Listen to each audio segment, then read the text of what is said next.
Hello student, स्वागत है आप सभी का आपके अपने चैनल गॉड क्लासेस पर। गॉड क्लासेस यानी मैथ्स भी एंड मस्ती भी। तो बच्चों, आज की जो क्लास रहेगी हमारी वन शॉट सीरीज 2025-26 एग्जाम के लिए क्लास 12th की सीरीज हम स्टार्ट कर रहे हैं। तो उसका ये फर्स्ट वीडियो है आज। और इस फर्स्ट वीडियो के अंदर जो चैप्टर 1 है आपका, उसके अंदर 5 डिफरेंट यूनिट है। अब बहुत से बच्चों का डिमांड ये रहती है कि सर एक में ही एक वन शॉट के अंदर ही आप सारे कवर कर दो। तो उससे बेटर है कि मैंने इनके अलग अलग टॉपिक वाइज वन शॉट बना दिए हैं, ताकि आप जो स्टूडेंट्स होते हैं उनको कई बार टॉपिक के हिसाब से पढ़ना पड़ता है, फिर आप उसमें टाइम स्टैम्प ढूंढते हो।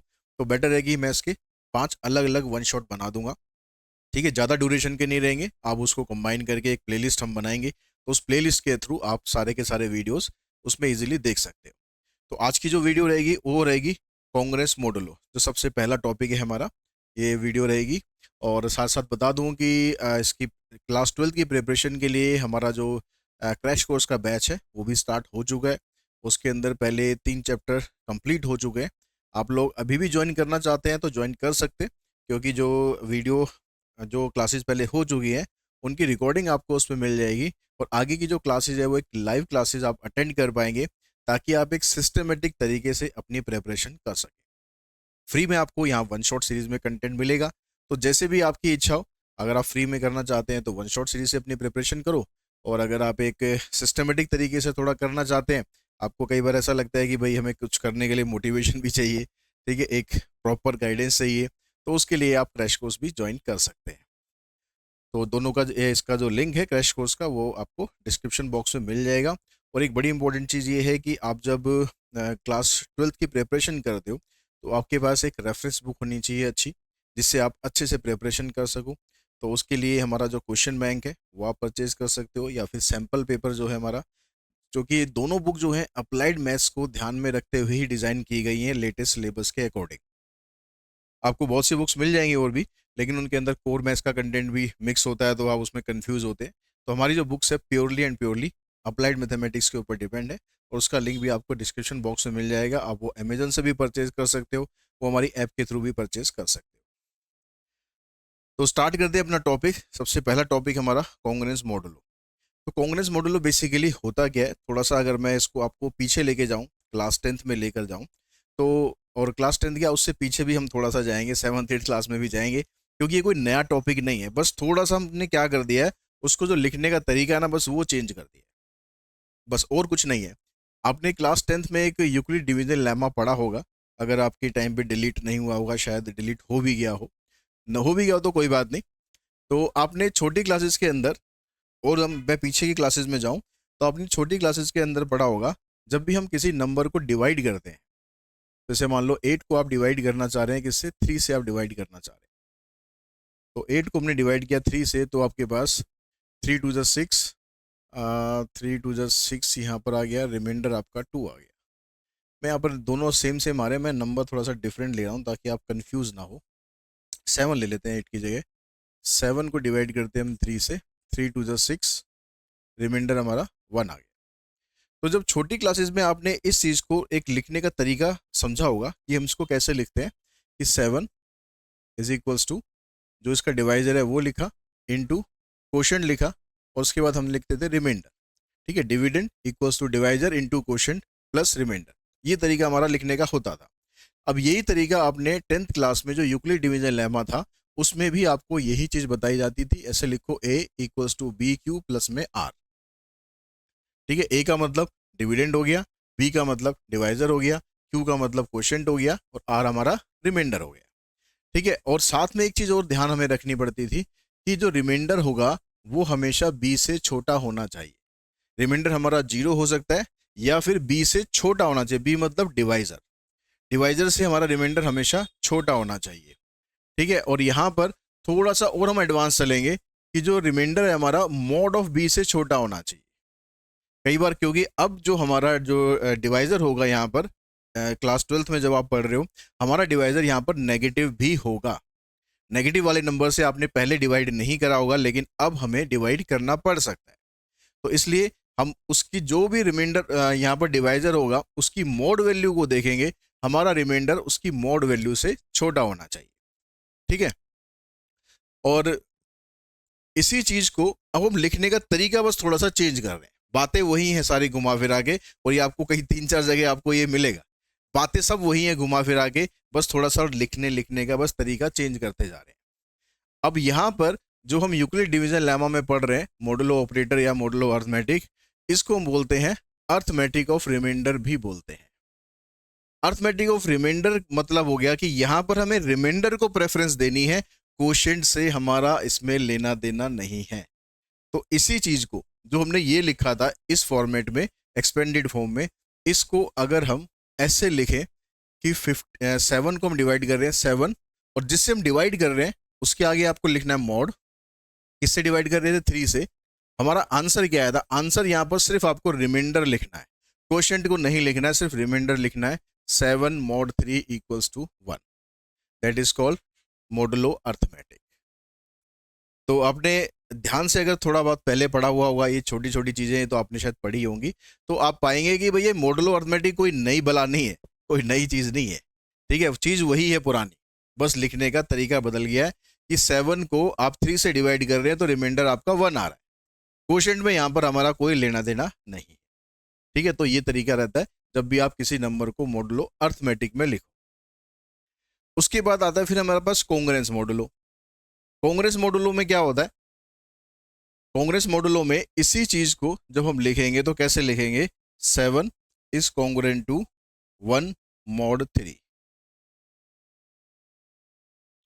यहां पर इक्वल्स टू का साइन हटा के कॉन्ग्रुएंट वर्ड यूज कर दिया गया, कॉन्ग्रुएंट का साइन लगा दिया, 3 लाइनें यहां पर आएंगी। ठीक है, 7 को अगर आप 3 से डिवाइड करोगे तो रिमाइंडर 1 आएगा।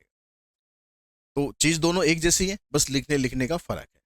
ठीक है, कांग्रेस मॉडुलो में जब हम लिखते हैं किसी भी नंबर को, जैसे ये इसकी स्टैंडर्ड फॉर्म है, a equals to B mod n।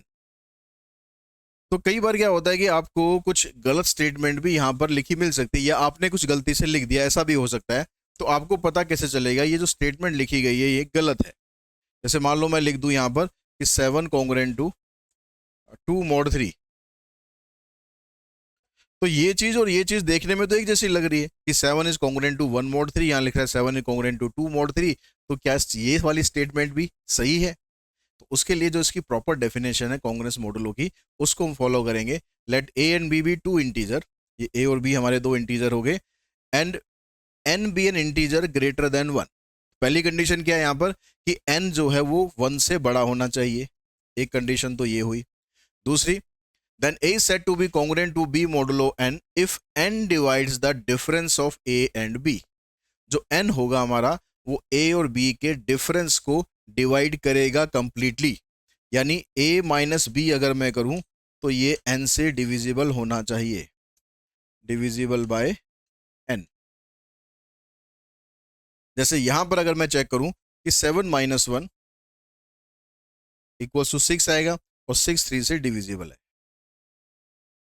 तो ये वाली स्टेटमेंट मेरी ठीक है।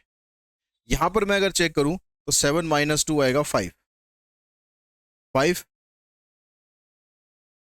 3 से डिविजिबल नहीं है, इज नॉट डिविजिबल बाय 3। आपके सामने ये स्टेटमेंट आ गई, ये आपने गलती से लिख दी, तो आपको पता रहेगा कि ये मैंने भाई गड़बड़ कर दिया मामला यहाँ पर, इसको मुझे ठीक करना पड़ेगा।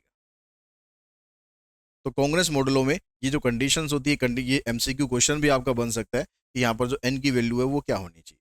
तो एन की वैल्यू हमेशा इसमें ग्रेटर देन 1 ही रखनी है आपको। ठीक है, कांग्रेस मॉडुलो या मॉडुलो अर्थमेटिक बेसिकली काम वहां पर आता है जहां पर रैप अराउंड सिस्टम काम करता है। रैप अराउंड सिस्टम का मतलब हो गया, जैसे सबसे बड़ा एग्जांपल है क्लॉक, तो इसको हम क्लॉक अर्थमेटिक भी बोलते हैं कई जगह, क्योंकि ये सबसे इसका बेस्ट एग्जांपल है। क्लॉक में क्या होता है, 12 तक सुई जब पहुंचती है 12 के बाद 13 नहीं होता। हालांकि इंटरनेशनल टाइम के हिसाब से देखोगे तो 24 तक चलता है। ठीक है, अगर मैं उसमें भी देखूं तो 24 के बाद 25 नहीं होता है, अगला दिन स्टार्ट हो जाता है। तो वहां पर एक फिक्स पॉइंट होता है, एक पीक पॉइंट होता है, उसके बाद फिर आपको जब वापस आना होता है तो उसी को वहां पर हम यूज करते हैं मॉडुलो अर्थमेटिक। ठीक है, जैसे इसको एक एग्जांपल से और हम समझते हैं। जैसे जो यहाँ पर जो हम क्वेश्चन करेंगे, मोस्टली क्वेश्चन हम करेंगे जिसमें हमें डिवाइड करना है, तो जो डिवीजन होता है उसमें ये अर्थमेटिक रिमाइंडर किस तरह से काम करता है। देखो आगे अभी हमने लिखा था 7 इज कॉन्ग्रुएंट टू 1 mod 3, ये लिखा था। अगर मैं ऐसे लिख दूं कि 7 इज कॉन्ग्रुएंट टू 4 mod 3, तो क्या मेरी ये स्टेटमेंट भी ठीक है? ठीक है, अगर मैं ऐसे लिख दूं 7 इज कॉन्ग्रुएंट टू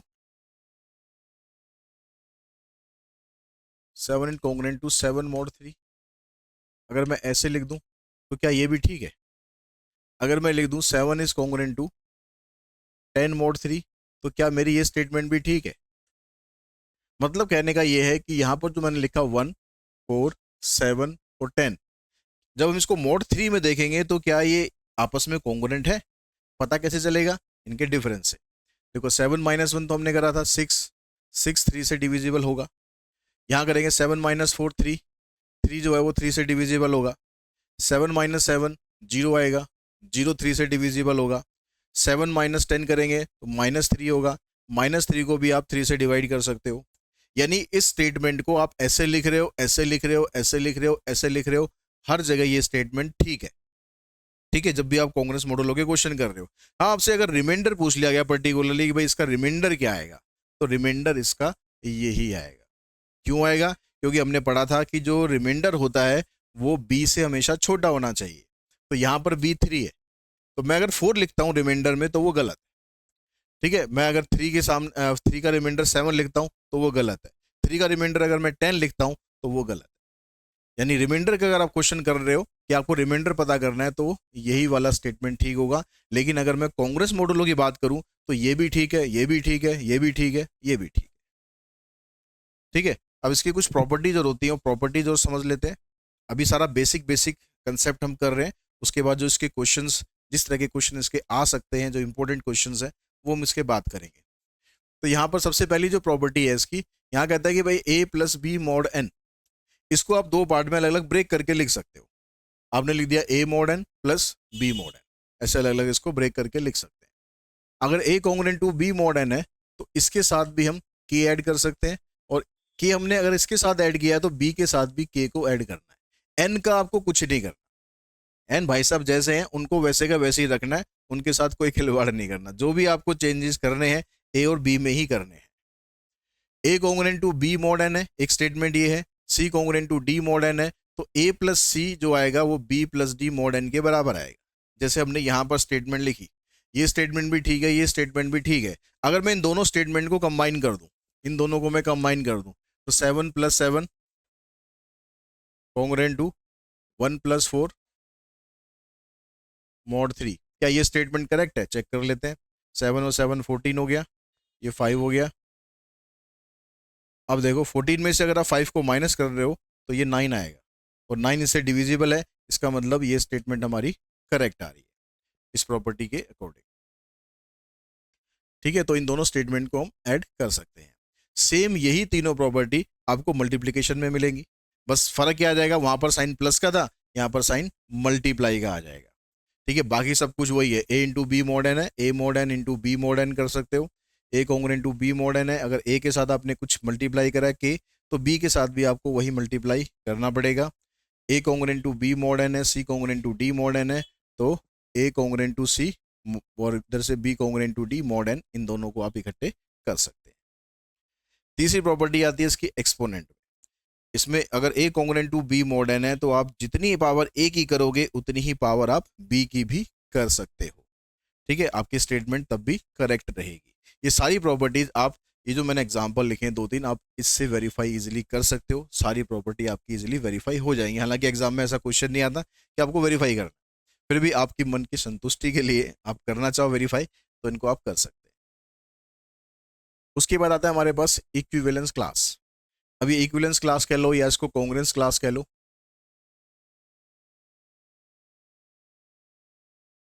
अब ये भी कुछ ऐसी नई चीज नहीं है। ठीक है, ये भी जो हमने स्टार्टिंग में पढ़ा है उसी को लिखने का एक दूसरा तरीका हो गया। ठीक है, कैसे? जैसे यहाँ पर लिखा है हमने, ये पूछ रहा है कि भाई आपको बताना है equivalence class of X with respect to mod m, या equivalence class of mod m, इस तरह से बताना। तो इसको जब आप इक्विवेलेंस क्लास को लिखते हो शॉर्ट नोटेशन में, तो इस तरह से लिखा जाता है। इक्विवेलेंस क्लास ये होगी, किसके हिसाब से बतानी है? ए के हिसाब से। ए क्या है? इंटीजर है। यानी अल्टीमेटली आपको करना क्या है, ए आपका यहाँ पर डिवाइजर हो गया, x यहाँ पर क्वोशेंट हो गया और मॉड m यहाँ पर आ गया। ठीक है, तो यहाँ पर जैसे मैंने लिखा कि भाई मेरे को 3 की कांग्रेस क्लास निकालनी है अकॉर्डिंग टू, सॉरी 0 की निकालनी है, मेरे को 0 की कांग्रेस क्लास निकालनी है विद रिस्पेक्ट टू 3।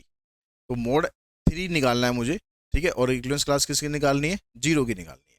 मतलब मुझे 0 is congruent to what, mod 3, ये निकालना है कि यहाँ पर क्या वैल्यू आएगी अगर मेरे को 0 के कॉन्ग्रुएंट वैल्यू निकालनी है। अब कॉन्ग्रुएंट वैल्यू आपको पता है कि बहुत सारी हो सकती है, तो मैं अगर यहाँ पर 0 इसकी जगह, क्वेश्चन मार्क की जगह मैं लिख दूँ 3, तो भी ये ठीक है, क्योंकि इसमें से इसको माइनस करूंगा तो जो वैल्यू आएगी इससे डिविजिबल होगी। अगर मैं यहाँ पर लिख दूँ 0 इज कॉन्ग्रुएंट टू -3, तो भी ये ठीक है। अगर मैं लिख दूँ यहाँ पर 0 इज कॉन्ग्रुएंट टू 6, तो भी ठीक है। अगर मैं लिख दूँ 0 इज कॉन्ग्रुएंट टू -6, तो भी ये ठीक है। तो इस तरह से बहुत सारी इसकी वैल्यूज पॉसिबल होती हैं। तो इन सारी वैल्यूज को अगर आपको एक ही लाइन के अंदर आंसर देना है तो आप कैसे लिखेंगे, आप लिखेंगे सबसे पहली वाली वैल्यू तो हो गई 0, ठीक है, 0 हमने यहाँ पर मिस कर दी, मान लो 0 भी आप लिखोगे, 0 इज कॉन्ग्रुएंट टू 0 मॉड 3, तो ये भी स्टेटमेंट ठीक है। यानी जो वैल्यू आपको यहाँ दे रखी होगी सबसे पहले तो आपने वही वैल्यू लिख देनी है। उसके बाद क्या किया हमने, 3 को प्लस भी किया, 3 को माइनस भी किया। आप इसको अलग अलग भी लिखना चाहो अलग अलग भी लिख सकते हो, इकट्ठे करके लिखना चाहो इकट्ठे करके ऐसे लिख दो, +-3। फिर हमने क्या करा, 3 और ऐड कर दिया, इसमें 6 हो गया, -6 हो गया, ये आ गया। और 3 ऐड कर देंगे +9 -9, और 3 ऐड कर दोगे +12 -12, यानी ये सारी वैल्यू इसके कॉन्ग्रुएंट आएंगे 0 के। ठीक है, ऐसे अगर 1 के कॉन्ग्रुएंट निकालनी है आपको मॉड 3 के हिसाब से, तो पहली वैल्यू तो अपनी 1 हो गई। अब 1 में क्या करना है आपने, 3 को ऐड कर देना है, 1 + 3 4, माइनस करोगे तो -2 हो गया, प्लस करोगे तो 7 हो गया 3 को, और 3 को माइनस करोगे तो ये हो गया। अब इसी चीज़ को आप ऐसे भी लिख सकते थे, 1, फिर 1 के बाद 1 +-3, फिर 1 +-6, फिर 1 +-9। इसको सॉल्व करोगे तो भी आपके पास यही वाली वैल्यू आएगी। तो आंसर आपको ऐसे दे रखा हो या आंसर ऐसे दे रखा हो, दोनों तरीके से ही आंसर आपका ठीक है। कई बार एमसीक्यू में क्या होता है कि आपको इस तरह से लिख दिया, आपको आता है ये वाला, तो फिर आप कंफ्यूज हो जाओगे, या आपको आता है ये वाला है और दे रखा हो ऐसे, तो फिर आप कंफ्यूज हो जाओगे। तो इसलिए दोनों तरीके से आपको आंसर पता होना चाहिए, और ज़्यादातर इसका क्वेश्चन एमसीक्यू के लायक ही है, उसी के अंदर आ सकता है। उसके बाद आता है आपके पास एडिशन मॉडुलो। एडिशन मॉडुलो में क्या करना है आपको, ये कह रहा है कि दो पॉजिटिव इंटीजर है ए एंड बी, तो उनका आपको एडिशन मॉडुलो ऑफ एम बताना है। इसको डिनोट कैसे करते हैं, ऐसे करते हैं। तो कई बार ये लैंग्वेज में ना लिख के आपको वो सिंबल दे देगा ऐसे, तो ये सिंबल पता होना चाहिए आपको कि एडिशन मॉडुलो है कुछ नहीं नई चीज़, चीज़ वही है। एडिशन मॉडुलो का मतलब क्या हुआ, a + b मॉड m, और ये तो हम निकाल ही रहे हैं पहले से, भैया a + b जो भी वैल्यू आएगी उसका मॉड m निकाल दो। अगर यहाँ पर m की वैल्यू a + b से बड़ी आती है तो हमें इसको प्रॉपरली सॉल्व करना पड़ेगा, डिवाइड करना पड़ेगा। जैसे मान लो मेरे को निकालना हो कि 7 + 3 मॉड 5, तो 7 + 5 का मेरे को मॉड वैल्यू निकालनी है, 7 + 5 मॉड 3, ये निकालना है मेरे को। तो 7 + 5 हो गया 12 मॉड 3, तो 12 को अगर मैं 3 से डिवाइड करूंगा तो रिमाइंडर इसका 0 आ जाएगा। ठीक है, और यहाँ पर कह रहा है कि m अगर a + b से ऑलरेडी छोटा है तो आपको कुछ करने की ज़रूरत ही नहीं है। जैसे मान लो आपको निकालना हो 3 ± 7 2, तो ये आ जाएगा 5 मॉड 7। अब 5 को तो आप 7 से डिवाइड कर ही नहीं सकते ना, 5 तो ऑलरेडी छोटा है, तो इसका आंसर 5 ही आ जाएगा।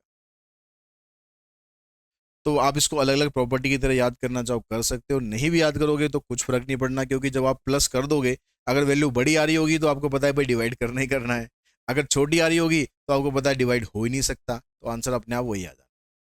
अब सेम इसी पैटर्न पर सब्ट्रैक्शन मॉडुलो होता है और मल्टीप्लिकेशन मॉडुलो होता है।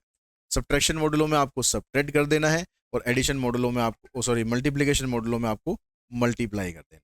इनके सिंबल्स का जरूर ध्यान रखना, कई बार क्वेश्चन सिर्फ ऐसे आ सकता है कि भाई फाइंड 7 - 2 5।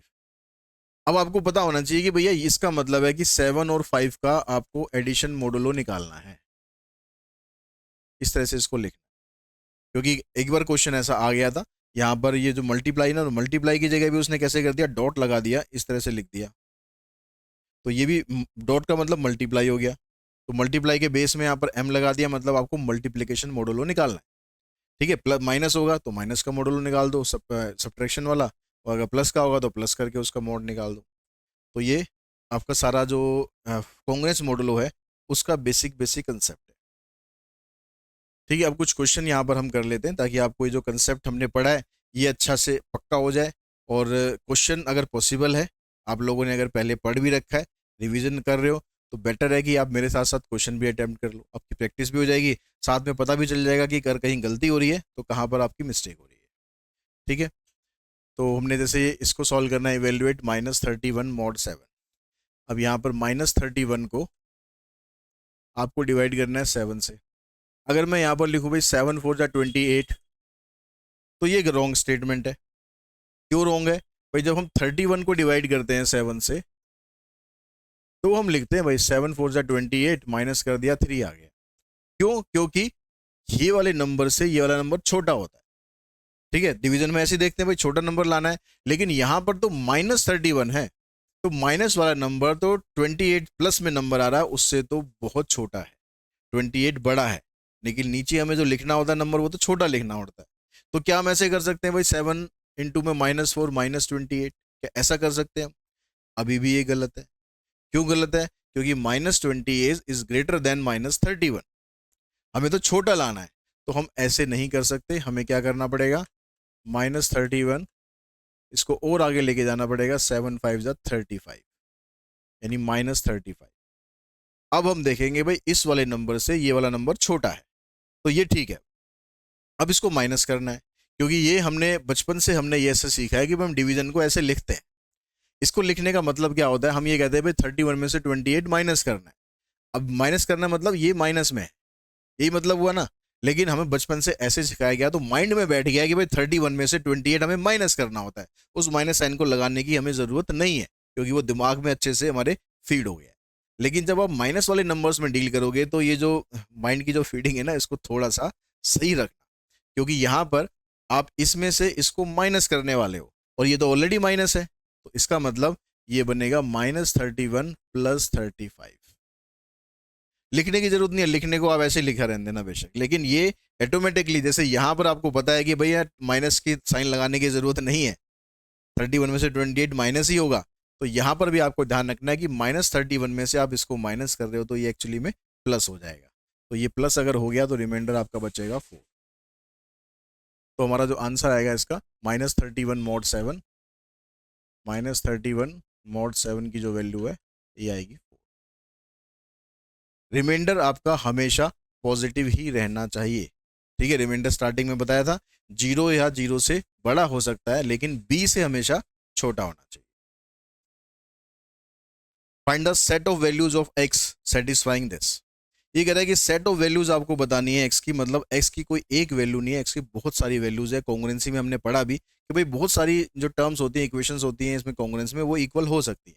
तो यहाँ पर कह रहा है x की जगह ऐसा क्या क्या हो सकता है जिससे ये स्टेटमेंट हमारी ठीक हो जाए। तो हम इसकी प्रॉपर डेफिनेशन पर जाएंगे। प्रॉपर डेफिनेशन क्या आती है भाई, अगर मैं x-12 को माइनस करता हूं तो ये 5 से डिविजिबल होना चाहिए, इज डिविजिबल बाय 5, यानी x-12 equals to 5k, where k is any integer. आपको पता है भाई किसी भी नंबर को जब हम ये दिखाते हैं कि इस नंबर से डिविजिबल है, तो वो नंबर तो आएगा ही आएगा, उसके साथ में एक कोई और वैल्यू आ सकती है। जैसे मान लो मैं 12 को लिखूं कि भैया 6 से डिविजिबल है, तो वो 6 इंटू में 2 आएगा। अगर मैं कहूँ 3 से डिविजिबल है तो 3 इंटू 4 आएगा। तो जिससे डिविजिबल होगा वो वैल्यू तो आनी आनी है, उसके साथ में कोई और एक इंटीजर आ सकता है, उसको हम डिनोट करते हैं के से। हमें एक्स की वैल्यू निकालनी है, इसको इधर ले जाओ, 5k + 12। अब आपको k की डिफरेंट डिफरेंट वैल्यू रखनी है, k हमारा इंटीजर है, तो k की वैल्यू आपने रखी मान लो 0, तो x की वैल्यू क्या आ जाएगी भैया, 5 इंटू 0 0 + 12, 12 आ गया। अगर आपने k की जगह रखा 1, इंटीजर्स ही रखने हैं बस, 5 इंटू 1 5 आ जाएगा, 17। अगर आपने k की जगह रखा 2, तो 5 2 जा 10, 22 आ गया। एक आध वैल्यू माइनस की रख लो। अगर आपने रखा कि की जगह -1, तो यहाँ -5 आ जाएगा, 7 हो गया। अगर आपने की जगह रखा -2, तो ये आपका आ जाएगा यहाँ से -10, तो ये आ जाएगा 2। ठीक है, तो आपकी ये वाली वैल्यू आ गई सारी। तो आप इसको एक्सप्लेन करोगे, जब लिखोगे, जब एक्स की वैल्यू कैसे लिख देना है, सेट आपको बनाना है, इसने सेट ऑफ वैल्यूज पूछा है आपसे, तो सेट में लिखना है आपको, मतलब ये वाली ब्रेसेस लगाकर फिर लिखना है। आपने जब 0 रखा था तो वैल्यू आई थी 12, फिर वैल्यू 5 और बढ़ गई, फिर 5 और बढ़ गई, इधर कम होती जाएगी 7, फिर 2, हो जाओगे तो नेगेटिव वाली वैल्यू भी आ जाएगी। तो आप ऐसे करके इसको छोड़ सकते हैं। तो ये आपको काम करना है जब ये डिस्क्रिप्टिव में आए, ठीक है, 2 नंबर 3 नंबर में आए। लेकिन अगर ये एमसीक्यू में आ गया तो क्या भैया हमें इतना टाइम इसमें लगाना चाहिए? बिल्कुल नहीं लगाना चाहिए। तो क्या तरीका रहेगा, आपने यहाँ पर जो वैल्यू यहाँ दे रखी है, ठीक है, आपने वो वैल्यू लिख ली 12। उसके बाद ये जो 5 है, जो भी आपके मोड के साथ जो भी नंबर दे रखा होगा, वही नंबर प्लस कर दो, वही नंबर माइनस कर दो, बस काम आपका खत्म। 12 + 5, 17 + 5, 22 + 5, माइनस करोगे तो 12 - 5, 7 - 5। तो यही नंबर आपको प्लस करना है, यही नंबर आपको माइनस करना है। ठीक है, बस आपके पास एक वैल्यू पहली आ जाए, उसके बाद आपको सिर्फ इतना प्लस माइनस करना है। Find the remainder when this is divided by 7। ये कह रहा है कि इन सारे नंबर्स को, ये सारे मल्टीप्लाई में, तो इनका जो मल्टीप्लिकेशन आएगा, जो भी आंसर आएगा उसको 7 से डिवाइड करना है।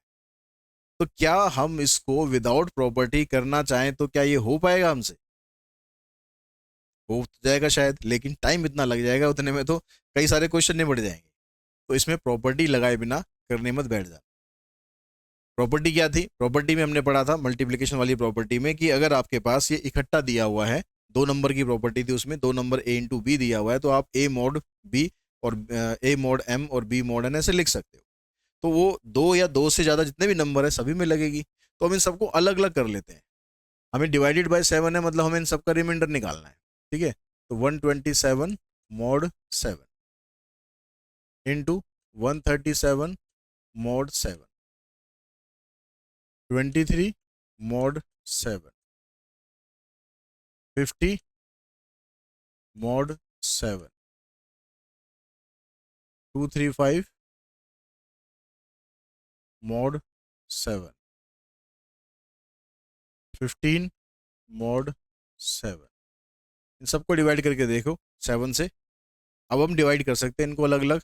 7 से इसको डिवाइड करा मैंने, 7 × 1 = 7, 5 बचेंगे, 57 हो जाएगा, 7 × 8 = 56, तो 1 आ गया यहाँ से। तो यहाँ लिख लो 1 मॉड 7।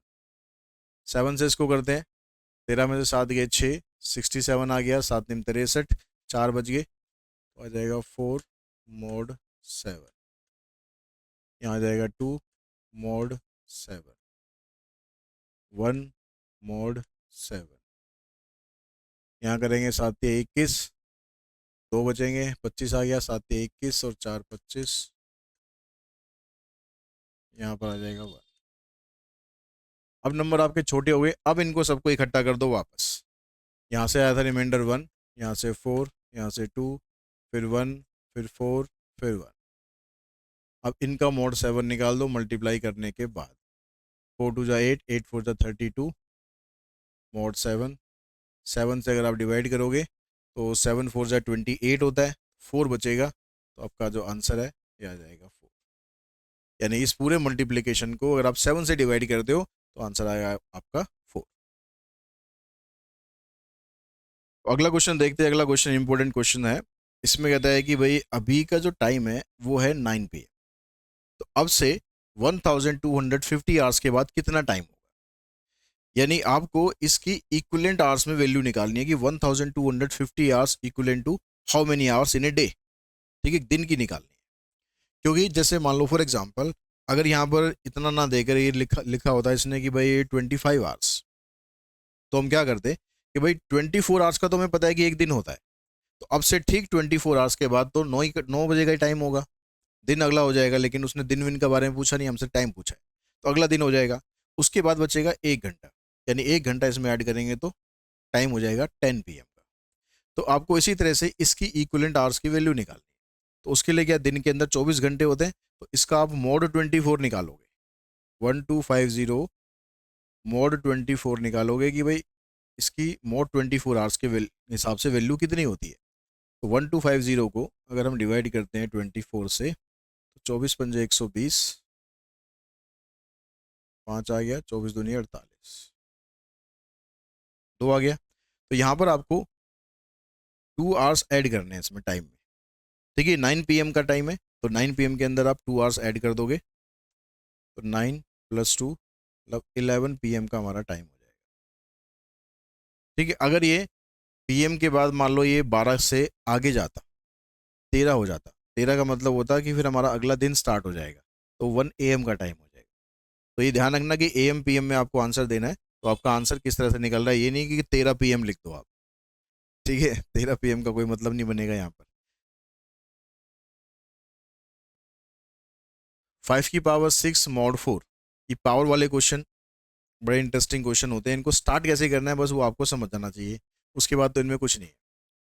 आपको इसको ऐसे स्टार्ट करना है कि अगर हम 5 की पावर 1 2 3 4 5 6 तक जाना है, कई बार तो पावर बहुत बड़ी होगी, तो इतनी बड़ी पावर तो मान लो ये कहता है 5 की पावर 500, उसको आप मोड 4 से डिवाइड करो। 5 की पावर 6 तो चलो एक बार को निकाल भी लें, लेकिन अगर बड़ी पावर है तो आपको कैसे स्टार्ट करना है, आपको देखना है कि भाई 5 की पावर, 2-3 पावर जो आपको इजीली मतलब आप कैलकुलेट कर सकते हो वो आप देख लो।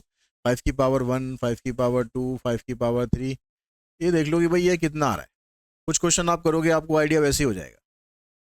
अब ये देखो इनमें से कौन से ऐसे नंबर हैं जिनको मैं 4 से डिवाइड करूं तो रिमाइंडर मेरा 1 आ जाए या -1 आ जाए। अगर रिमाइंडर आपका 1 या -1 आ गया तो मान लो क्वेश्चन आपका ऑलमोस्ट खत्म। लेकिन कुछ क्वेश्चन ऐसे होंगे जिसमें 1 या -1 आने के चांसेस नहीं होंगे, और कुछ तो ऐसे होंगे जिसमें होंगे नहीं। जैसे दोनों के दोनों अगर इवन नंबर आ जाए, ये भी इवन आ जाए, ये भी इवन आ जाए, तो उसमें 1 या -1 कभी आएगा ही नहीं। तो उसमें आप कोशिश करना कि छोटे से छोटा नंबर आ जाए, 2 आ जाए, 4 आ जाए, 6 आ जाए, जितना छोटा हो। ठीक है, ऐसी बाकी क्वेश्चन जिसमें आपको लग रहा है भाई 3-4 वैल्यूज के बाद भी रिमाइंडर 1 या -1 नहीं आ पा रहा, तो कोशिश करो जितना छोटा रिमाइंडर आ जाए, 2 आ जाए, -2 आ जाए, 3 आ जाए, -3 आ जाए, इस तरह से आपको देखना है। यहाँ पर तो मुझे पहली वाली वैल्यू से मिल गया कि मैं 5 को अगर डिवाइड करूंगा 4 से तो रिमाइंडर मेरा 1 आएगा। तो मेरे को यहीं से इस क्वेश्चन को स्टार्ट करना बेटर है। वैसे मैं यहाँ से भी स्टार्ट करना चाहूँ, यहाँ से भी कर सकता हूँ, क्योंकि 24 को भी मैं डिवाइड करूंगा तो भी रिमाइंडर मेरा 1 ही आएगा। ठीक है, वो डिपेंड करेगा कि आपको यहाँ नंबर क्या दिया हुआ है। तो हम यहाँ पर कहीं से भी स्टार्ट कर सकते हैं। मान लो मैं 5 की पावर 2 से स्टार्ट कर लूँ, तो मेरे को पता है भाई रिमाइंडर इसका 1 आएगा। अब पावर आपको कितनी लेके जानी है, 6 लेके जानी है। तो 5 की पावर 2 की पावर 3 कर दूं मैं अगर, क्योंकि पावर की पावर जब होती है तो पावर मल्टीप्लाई हो जाती है, तो 5 की पावर 6 बन जाएगा ये। तो कॉन्ग्रुएंट टू, यहाँ पर पावर 3 करिए तो यहाँ भी आपको पावर 3 करनी पड़ेगी, तो हो जाएगा 5 की पावर 6, इसकी वैल्यू आ गई 1, यानी 5 की पावर 6 को भी 4 से डिवाइड आप करोगे तो रिमाइंडर उसका 1 ही आएगा। तो हमारे पास इसकी वैल्यू आ गई 5 की power 6 mod 4 equals to 1। Find all the positive integers less than 30 forming the equivalence class of 5 for mod 7. Equivalence class of 5 mod 7, ये आपको फाइंड करना है। ठीक है, तो आपको डायरेक्ट भी तरीका बता रखा है मैंने, एमसीक्यू अगर आए तो आपको क्या करना है भाई, पहला नंबर 5 है, 5 लिखो, 5 के बाद 7 ऐड करते जाओ, 5 7 12, 12 7 19, 19 7 26। ठीक है, उससे आगे आपको जाना नहीं है क्योंकि 30 से कम है। अब इसको अगर आपको डिस्क्रिप्टिव तरीके से करना है तो आपको भाई इक्विवेलेंस क्लास किसकी बतानी है, 5 mod 7 की बतानी है। तो हमने मान लिया कि इसकी इक्विवेलेंस क्लास है भाई x is congruent to 5 mod 7। अब जैसे हमने पीछे भी एक क्वेश्चन किया था भाई, इसको इधर लाओ, x - 5 ये डिविजिबल बाई 7 हो जाएगा, तो ये आ जाएगा x - 5 इक्वल्स टू 7k। इसको इधर 5 को उधर ले जाओ, 7k प्लस में 5, फिर बारी बारी से k की वैल्यू जैसे 0 पुट कर दी तो आपके पास ये आ जाएगा, 1 पुट कर दोगे तो ये आ जाएगा, 2 पुट करोगे ये आएगा, 3 पुट करोगे ये आएगा। ठीक है, और आपको पॉजिटिव वैल्यू लेनी है तो नेगेटिव साइड आपको जाने की ज़रूरत ही नहीं है। ठीक है, उसके बाद भी आपको जाने की ज़रूरत नहीं है क्योंकि लेस देन 30 बोल रहे हैं।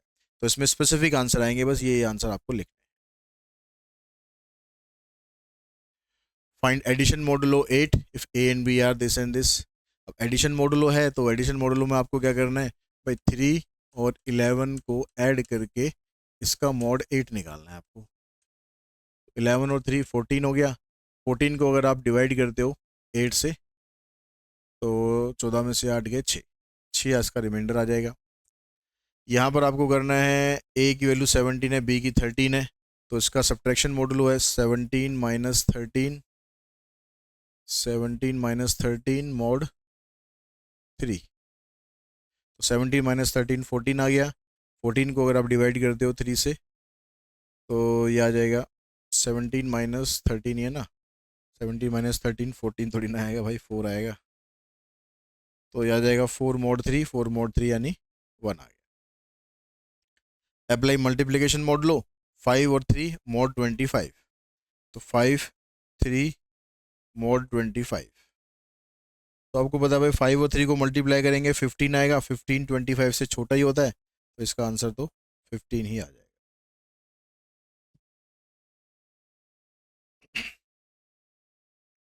Find the last 2 digit of the product this and this. अब इस जो प्रोडक्ट आपको दे रखा है इसकी लास्ट की आपको 2 डिजिट बतानी है। तो लास्ट की 2 डिजिट बतानी है तो आपको जिसमें भी लास्ट की 2 डिजिट बतानी होगी उसमें आपको देखो लास्ट 1 डिजिट मैं सारे बता देता हूँ। इसमें आपको 10 से डिवाइड करना है। अगर 2 डिजिट आए इसमें आपको 100 से डिवाइड करना है। और अगर 3 डिजिट आए, इससे ज़्यादा तो खैर आने के चांस होते नहीं है, तो 1000 से आपको डिवाइड करना है, मतलब इनकी मॉड वैल्यू निकालनी है। ठीक है, क्योंकि 1 डिजिट जो होगी 10 से छोटे जितने भी नंबर है सारे 1 डिजिट में आप लिख सकते हो। 100 से छोटे जितने भी नंबर है वो सारे आप 2 डिजिट में लिख सकते हो। 1000 से पहले जितने नंबर है वो सारे आप 3 डिजिट में लिख सकते हो। यानी इन सब का मोड 10, 100 या 1000 निकालना है। तो जब यहाँ पर बोल रहा है कि लास्ट 2 डिजिट आपको निकालनी है तो आपको क्या करना है, 2 3 4 5 इंटू 6 7 8 9, इसका मोड 100 कितना होगा ये वैल्यू आपको फाइंड करनी है, वही आपका आंसर बनेगा। तो अब इन दोनों को आप अलग अलग कर लो, 2 3 4 5 मोड 100 इंटू 6 7 8 9 इंटू मोड 100। ठीक है, अब इसको मैं 100 से डिवाइड करता हूँ तो 45 आएगा।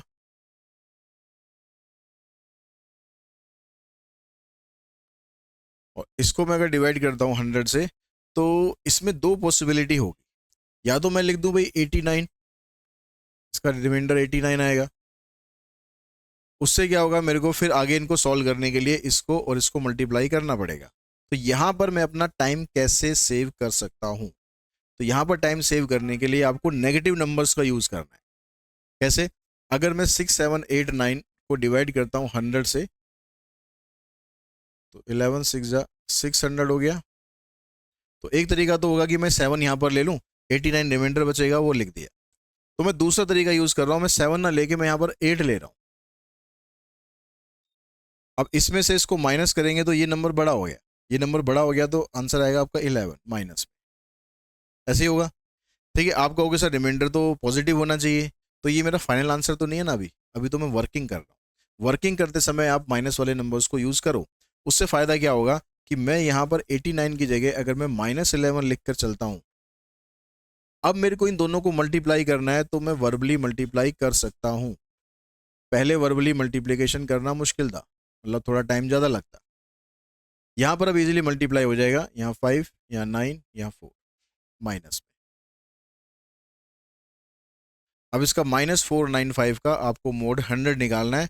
तो इससे जो छोटी वाली वैल्यू है -495 से छोटी वैल्यू 100 की टेबल में कहाँ पर आएगी, -5 पर आएगी। कितनी, -500। अब इसमें से इसको माइनस करोगे तो ये प्लस हो जाएगा, रिमाइंडर बचेगा आपका 5। यानी इसकी जो मोड वैल्यू आ रही है 5। आपसे 2 डिजिट पूछी थी उसने तो 0 5 ऐसे लिखना। ठीक है, क्योंकि 2 डिजिट पूछी आपसे तो 0 5, खाली 5 मत लिख के छोड़ दे। उसके बाद आ जाते हैं, कह रहा है the smallest positive integer mod 11 to which 282 is congruent. अब ये आंसर, ये क्वेश्चन आपका बोर्ड का ही क्वेश्चन है। यहाँ पर आपसे स्मॉलेस्ट पॉजिटिव वैल्यू पूछ रहा है, ठीक है, और 282 के कॉन्ग्रुएंट होनी चाहिए। तो ये मतलब आपसे पूछ रहा है भाई 282 is congruent to which value, mod 11। आप क्या करो, इसमें जो स्मॉलेस्ट वैल्यू पूछ रहा है ना, ऑप्शन अगर दे रखे हैं तो स्मॉलेस्ट वैल्यू से आप यूज करो, 3 से देखो आप पहले। अगर मैं 3 यहाँ पर रखता हूँ तो इसका मतलब है इधर लाके मेरे को माइनस करना है। तो 282 में से अगर मैं 3 को माइनस करता हूँ तो आएगा 279। क्या ये वाली वैल्यू 11 से डिविजिबल है? 279 क्या 11 से डिविजिबल है? 11 टू जा 22, तो ये तो नहीं हो रही डिवाइड। 11 5 जा 55 होगा, तो मतलब ये तो मेरा आंसर नहीं है। इसके बाद कौन सी वैल्यू है? 7 है। अगर मैं 7 यहाँ पर रखता हूँ तो 282 माइनस 7, 12 में से 7 के 5, यहाँ 7 यहाँ 2। इसको अगर मैं डिवाइड करके देखूँ 11 से, 11 टू जा 22, 11 5 जा 55, रिमाइंडर आ गया 0। तो मतलब यही मेरा आंसर है। Find the unit digit in this plus this. Interesting question है। यहां पर कह रहा है कि भाई ट्रिपल वन के बाद ये लगा हुआ फैक्टोरियल का निशान, और यहां पर ट्रिपल वन की पावर ट्रिपल वन है, तो इसकी आपको लास्ट डिजिट बतानी है। तो इसको आपको दो पार्ट्स में करना है। अगर आप इसकी लास्ट डिजिट देखोगे, last digit of triple one factorial, तो ये आएगी 0। आप कहोगे सही तो सॉल्व भी नहीं करा, तो ये कैसे निकाल दिया भाई एकदम डायरेक्ट। भैया 5 फैक्टोरियल या उससे ऊपर जो भी वैल्यू आए, सभी की लास्ट डिजिट आती है 0। क्यों? रीजन क्या है? अगर 5 फैक्टोरियल मैं लिखता हूं तो इसमें 5 4 3 2 1 ये नंबर आएंगे, और मैं मल्टीप्लाई करूंगा तो यहाँ 5 टू जा 10, तो ये 10 तो बनेगा ही बनेगा, मतलब 120 बनेगा, इसकी लास्ट डिजिट 0 है। अगर मैं 6 फैक्टोरियल निकालूं तो 6 इंटू ये आ जाएगा सारा 720, तो ये 0 तो आनी ही आनी है, क्योंकि 5 फैक्टोरियल जहां इन्वॉल्व हो गया तो उसके अंदर 5 इंटू टू तो आना ही आना है, तो यानी लास्ट डिजिट आपकी 0 बननी ही बननी है। तो इसमें कोई सोचने की जरूरत नहीं है।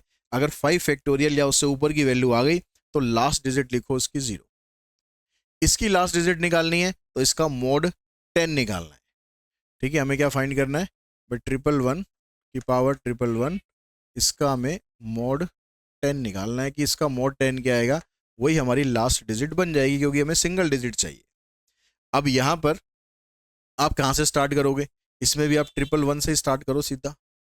Triple one is congruent to mod 10। तो ट्रिपल वन को अगर मैं डिवाइड करता हूँ 10 से, तो रिमाइंडर 1 बचेगा।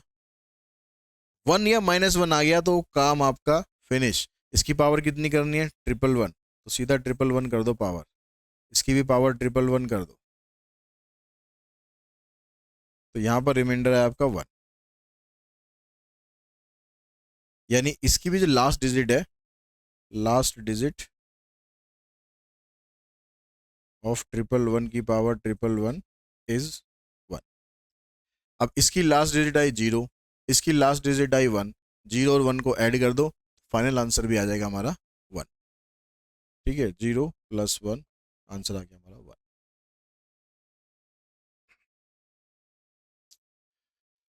देर are 81 boxes with 21 articles in each. हमारे पास 81 बॉक्सेस हैं और उसके अंदर हर एक के अंदर 21 आर्टिकल। तो टोटल हमारे पास कितना हो गया? टोटल हमारे पास कितना हो गया? 81 को 21 से मल्टीप्लाई करना पड़ेगा, इतने हमारे पास आर्टिकल आ जाएंगे। अब हमें क्या करना है? When we rearrange all the articles so that each box has 5 article. अब हमने वो सारे आर्टिकल निकाल लिए, हमारे पास अब बॉक्सेस छोटे छोटे हैं, और ऐसे बॉक्सेस है कि उसके अंदर हम सिर्फ 5 आर्टिकल रख सकते हैं। तो how many articles will be left out without a box? तो ऐसे कितने आर्टिकल बचेंगे जो बॉक्स के अंदर हम नहीं रख पाएंगे? तो हमें क्या करना है? जैसे एक बॉक्स के अंदर 5 हो गए, फिर हमें अगले में 5, फिर हमें अगले 5, मतलब हमें मोड 5 निकालना है। 5 के बाद हमें रिपीट करना पड़ेगा, 5 के बाद हम 6 नहीं रख सकते, तो हमें मोड 5 की वैल्यू निकालनी है। तो जितने आर्टिकल थे हमारे टोटल आर्टिकल कितने थे? 81 इंटू 21, इसकी मोड 5 वैल्यू निकालनी है। अलग अलग कर लो, मल्टीप्लाई क्यों करें हम, तो टाइम वेस्ट करें अपना, दोनों को अलग अलग कर दो। इसको डिवाइड करोगे 16 पंजे 80, एक बचेगा, 4 पंजे 20, यहाँ भी एक बचेगा, एक इंटू एक मल्टीप्लाई करेंगे, एक आ गया, मोड 5। तो यहाँ पर आपके पास एक आर्टिकल होगा जो कि लेफ्ट आउट हो जाएगा विदाउट बॉक्स, यानी बाकी सारे आर्टिकल तो बॉक्स के अंदर चले जाएंगे, एक बेचारा बॉक्स के बाहर रह जाएगा। तो कांग्रेस मॉडुलो का जो हमारा कंसेप्ट था ये आज हमने कर लिया, ये ख़त्म इसमें। ठीक है, इसके बाद जो अगला टॉपिक रहेगा आपका एलिगेशन एंड मिक्सर रहेगा, तो वो भी आपको बहुत जल्दी मिल जाएगा। आज की इस वीडियो में इतना ही। वन शॉट को देखो अच्छे से, बेसिक कंसेप्ट को पहले समझो, प्रैक्टिस करो अपने क्वेश्चंस की। फिर भी कोई डाउट रहता है, कोई क्वेश्चन रहता है दिमाग में, तो कमेंट बॉक्स में कमेंट करना, कोशिश करेंगे कि आपकी हर एक क्वेरी को हम दूर कर सकें। आज की इस वीडियो में इतना ही। Thanks all of you.